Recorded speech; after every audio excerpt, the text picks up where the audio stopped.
Matti on jämäkkä. Matti on analyyttinen. Matti on herrasmies.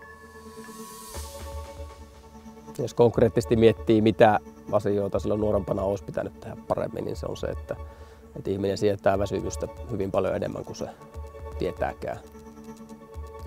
Kuormittamista olisi pitänyt vaan tehdä rohkeammin ja keskittyä niihin tiettyihin asioihin. Lajiomaista harjoittelua esimerkiksi nuoremmalla iällä niin olisi voinut tehdä surutta paljon enemmän.